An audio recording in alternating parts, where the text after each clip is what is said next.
Hello and good morning, Joe. How are you doing today? I'm all right. How you doing, Arrow? Absolutely fantastic. I can't say long time no speak. I guess it was a year ago, but yeah. Yeah, it's becoming an annual thing for you and I. Yes, it seems to be. Next one won't be for 2 years, though. Uh-oh, where are you going?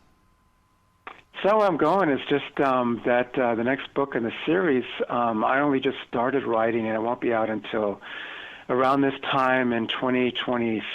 So I don't have...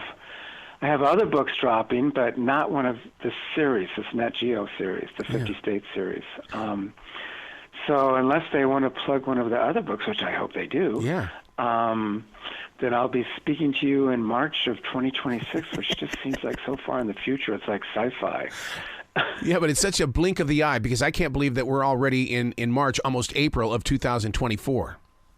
Yes, I know. It's true. It's kind of crazy. freaky. It's crazy. I love the way that in the book, when you get into North Carolina, which is where I am, barbecue is the very first thing. I mean, you know what we do in North Carolina.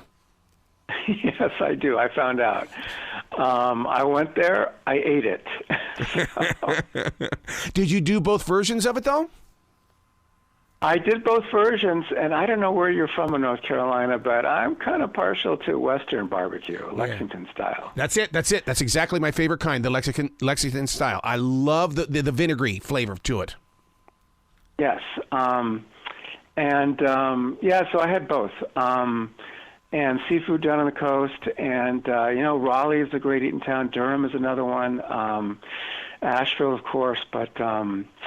Yeah, North Carolina, I think, it gets left behind. People always think, South Carolina, low country food, but North Carolina is a great place to eat. I keep waiting for Charlotte to become one of those giant dots on the map, and the reason why is because we have Johnson and Wales here, a culinary school that really opens up the door for people all over the place. Yes. And I'm always telling people how... Really, people ask me where to go, and North Carolina's, where should I go on my next vacation? North Carolina actually comes up to my mind a lot. I just think, from the mountains down to the sea, there's a lot to do there, but the food also varies a lot from one side of the state to the other, much more than a lot of states. You think of California, New York, and Texas is having a lot of variety because they're a lot bigger, but North Carolina has amazing variety in what you can eat over fairly short distances. Yeah. To put a book like this together, I mean, you had to do some serious traveling. I mean, when you walk into a restaurant, do they recognize you right away? Hopefully not. Sometimes they do, and that can be a good thing and a bad thing. It's a good thing if they decide to recommend what they think are their best dishes, rather than just picking randomly. It's a bad thing if the restaurant owner or the chef decides to sit there with you the entire meal and watch your reaction to everything they bring out. Yep. Yep, I'm so true. The hamburger has got to be one of the most, it just has gone through so many evolutions just in the past 10 years. Yes. What would be the reason behind that? Is it because our palate has changed so much? I think people in the food business, if they're really into food, are constantly experimenting. Yep. And trying new things. You've got your basic burger, which for me out west is In-N-Out, right? It's, for me, for fast food, it's hard to beat an In-N-Out burger. It's really good ingredients. The price is hard to beat.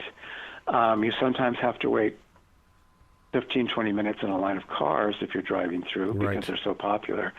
But then you have the specialized burger restaurants. And I think it's just a matter of the chefs and the owners experimenting and trying to come up with something new, and also having more than just a basic burger on the menu. I like basic burgers, I gotta say, but if there's a bison burger on the menu, I'm gonna go for that because I just think bison is so much. Well, I think it's healthier than beef, although the beef farmers, the ranchers out there are going to hate that I say that. But it's leaner than beef, and it just has a slightly different, slightly wild taste to it. So I love bison burgers. But I'm kind of a purist. I mean, I like cheese on my burgers, but not so much bacon, if that makes sense. Yeah, yeah. I love bacon on its own, but the burger, yeah, it's got to be. You know, if I have I'll tend to go for a basic burger at a place rather than all of the fancy ones, unless something really just blows me away by the description.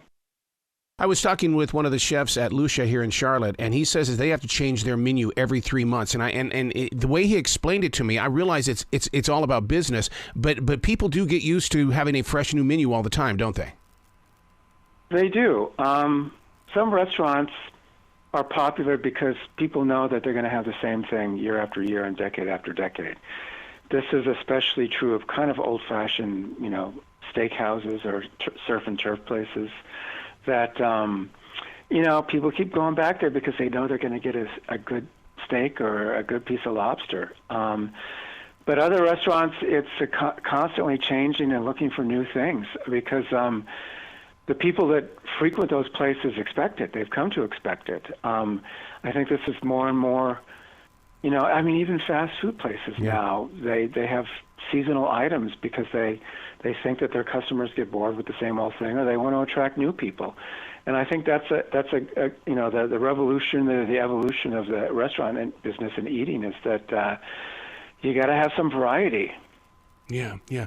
Hey, I got to ask you, this is I was with Lars Jacobson a couple of weeks ago. This guy hosts a podcast, and it's about Eugene Fodor, who is one of the biggest travel writers of all time, but he was a spy. And I got to tell you, when I learned that, I thought of you instantly, Joe. I thought, oh my God, I bet Joe is one too.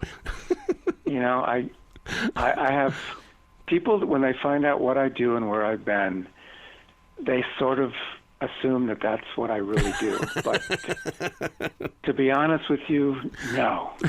I have been to some crazy places, Afghanistan, Iran, yes, after the revolution, but before the American embassy got taken over. I was in Afghanistan just as the Russians were coming in. Wow. I was in Iraq during the Iraq-Iran war when Saddam Hussein was still in power. I was on the first plane into the Philippines when they had a coup there. So people, they kind of think, what do you really do? And I say, well, I'm really a travel writer. I just happen to like going to strange places. Well, one thing that is not strange is this book, and I think that it's coming out at the perfect time, which is right here before summer and before we climb into our cars and start traveling. It is the perfect guide, Joe. Thanks. It was fun to eat my way across the country and to put it together. And I hope that everyone else enjoys eating their way across the country or through the various states or cities. Excellent. Well, please come back to this show anytime in the future. I know we're going to talk before the 2 years like you talked about, because you do drop other books, and there's a way that we'll always meet. Sure, that would be great. I love your show, Arrow. Excellent. Well, you be brilliant today, okay, sir? You too. Take care.